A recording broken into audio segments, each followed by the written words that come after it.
સમાચાર મળ્યા ને બહુ ખતરનાક વસ્તુ બની.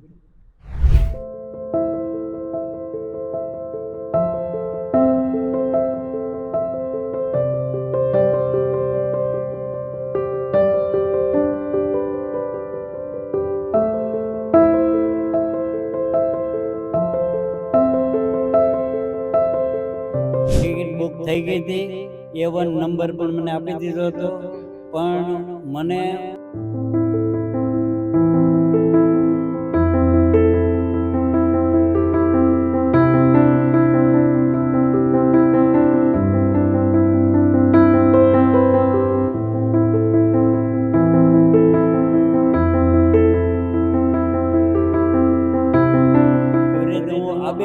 બચી ગયો. આ દુર્ઘટના બહુ ખતરનાક. મેં સમાચાર કાલે 2 વાગે સમાચાર સાંભળ્યા ને મને રોવું આવી ગયું.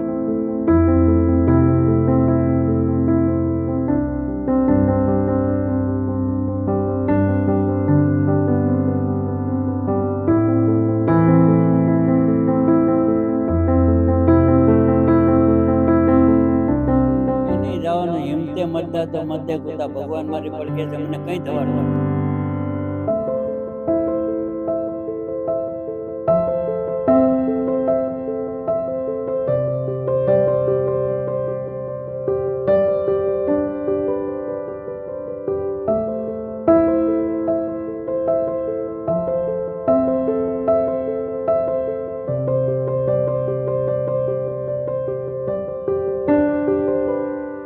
શું આપની સાથે રીધિ, આપણે ત્યાં એવું કહેવાય છે કે તમે જો પુણ્ય કર્યું હોય તો ક્યારેક એ તમને કામમાં તો આવે જ છે. અને અત્યારે જે રીતે દુર્ઘટના આપણે જોઈ છે અમદાવાદની અંદર, કે જે વિમાન ક્રેશ થયું એમાં 242 જેટલા પેસેન્જર હતા, એમની સિવાય જે ડૉક્ટર છે તે પણ ક્યાંક મોતને ભેટ્યા છે.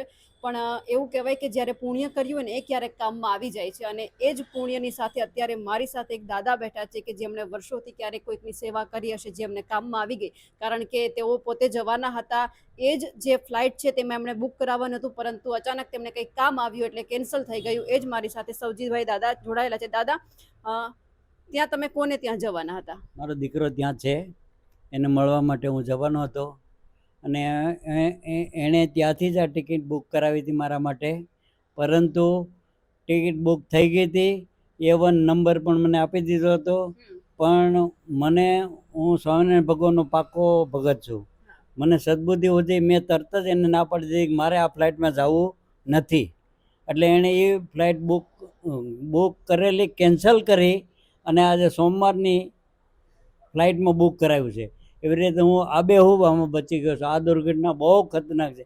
મેં સમાચાર કાલે 2 વાગે સમાચાર સાંભળ્યા ને મને રોવું આવી ગયું હતું. મારો એક મિત્ર આમાં વયો ગયો છે. એટલું બધું મને લાગણી થઈ, બહુ હૃદયદાયક ઘટના. મને ખરેખર રોડું આવી ગયું હતું કાલે 2 વાગે મને સમાચાર મળ્યા ને બહુ ખતરનાક વસ્તુ બની હતી. તમે અને દાદી બે જવાના હતા? નહીં, મારે 5 વર્ષથી નથી, ગેરહાજરી કોરોનામાં વહી ગઈ. હું એકલો જ જવાનો હતો.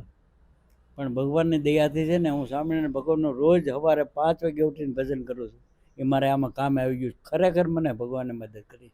ભગવાને જ મને સદબુદ્ધિ ઉજાડી છે કે મારા ગુરુ શાસ્ત્રી મહારાજ છે, રાજકોટ ગુરુકુલના સંસ્થાપક, અને એની મેં કંઠી બાંધેલી હતી. એની પાસે હું ભણેલો છું. એની મને અત્યારે મારા ઉપર કૃપા આવી છે. મને એટલો બધો આભાર માનું છું કે મને આજે આ દર્દનાક જે દ્રશ્ય જોયું ને તો મને એમ થયું, મેં કીધું આમાં હું બચી ગયો, ભગવાનની કૃપા જ છે. દાદા, સાથે જ અમરેલી જિલ્લાના તમે છો એવું તમે વાત કરી. અમરેલી જિલ્લાના પણ ઘણા બધા લોકો છે ત્યાં દુર્ઘટનામાં હતા. અમરેલી જિલ્લાના લગભગ 6 થી 7 માણસોમાં વહી ગયા છે. અને એક તો મારો મિત્ર જ અમરેલીમાંથી અહીંયા 2 વર્ષથી રહેવા આવ્યો હતો. અને એ જ બાબુભાઈ ધનજીભાઈ તળાવિયા. કાલે અમે એને ફુલહાર કરી અને એને વળાવ્યા, અને બપોરે 2 વાગે સમાચાર મળ્યા કે આ પ્લેન ક્રેશ થયું છે. આવા લગભગ 6 થી 7 મારા સંબંધીઓ આમાં ગયા છે. મારા સંબંધી હું જોઈને હું ઓળખતો હોઉં. એ બધા ક્યાંના છે? એ બધા જુદા જુદા ગામના છે, અમરેલીની આજુબાજુના જ છે બધા. તમારો દીકરો લંડનમાં શું કરે છે? મારો લંડનમાં CA છે, અને એ બહુ ધાર્મિક વૃત્તિવાળો છે. ગુરુકુળની સ્થાપના કરવા માટે રાજકોટવાળા સંસ્થાવાળા એમાં એ બહુ હેલ્પ કરે છે.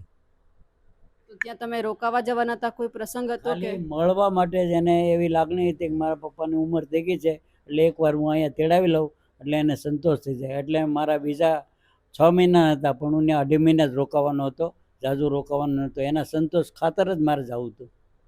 તો આમની પહેલા ક્યારે લંડન ગયા છો કે આ પહેલી વાર જવાના હતા? 4 થી 5 વખત જઈ આવ્યો છું. મારો દીકરો 20 વર્ષથી ત્યાં છે. એટલે હવે આમના પછીની તમારી જે નવી ફ્લાઇટ છે તમારે એમાં જવાનું છે, હવે જવાનું રાખ્યું છે કે પછી નથી જવાના? નહીં જવાનું. હિંમતે મતદા તો મતદે કૂદા, ભગવાન મારી પડકે છે, મને કંઈ થવાનું નથી. અને હું આ સોમવારની ફ્લાઇટમાં જવાનો જ છું. આખા દિવસની પ્રવૃત્તિ શું કરો છો? સવારે 3 વાગે ઉઠું છું, સ્વામિનારાયણ ભગવાનનું પૂજન કરું છું, 5 વાગ્યા સુધી ધ્યાન ધરું છું, 5 વાગે રાજકોટ ગુરુકુળની સંસ્થા છે અહીંયા સ્વામિનારાયણ ગુરુકુળ, એમાં વયો જાઉં, 10 વાગ્યા સુધી ત્યાં રહું, 10 વાગ્યા સુધી ત્યાં ભજન ભક્તિ કરું અને એક જ જગ્યાએ બેહીને ભજન કરવાનું. બીજો સંકલ્પ પણ મને થાય. અને 10 વાગે ઘરે આવી અને હું અત્યારે હાવ નિવૃત્ત છું, એટલે પ્રભુ ભજન મારા આશ્રમમાં બેઠો બેઠો કરું છું. 12 વાગે હોઈ જાઉં, 2:30 વાગે ઉઠીને પાછો ગુરુકુળ વયો જાઉં, સાંજે 8 વાગ્યા સુધી. 8 વાગે આવી પાછું જમીન પાછું ભજન કરી 9:30 હોઈ જવાનું અને સવારે 3:30 ઉઠી જવાનું. મારી આ ડેઈલી પ્રવૃત્તિ છે. દાદા, આમ આપણા કહેવત છે કાઠિયાવાડમાં કે સેવા કરો ને તો તમને આડે ક્યાંક આવે. તો આજે તમને એ જ તમે જે આ વર્ષોથી સવારે ઉઠીને બધું સેવા ભક્તિ કરો છો એ તમને આડે આવી ગઈ છે આ વખતે. ખરેખર મને મારી ભક્તિ જ કામ આવી છે. મને ભગવાને સદબુદ્ધિ આપી કે આ ટિકિટ તું રિઝર્વ કરી નાખ.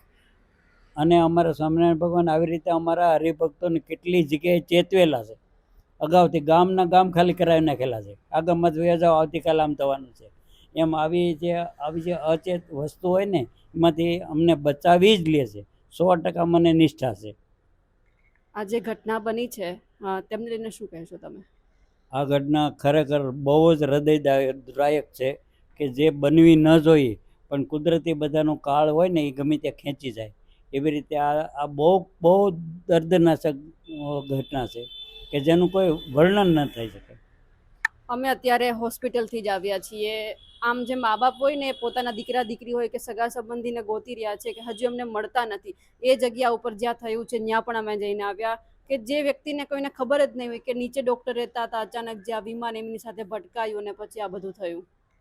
બહુ હૃદયદાનીમાં જે ડૉક્ટરો બિચારા મરી ગયા છે, જે 5 વર્ષ પૂરા કરી અને ઇન્ટર્નશીપ કરતા હતા એવા ડૉક્ટરો આમાં વહી ગયા છે ને, એ બહુ દૂર થાય.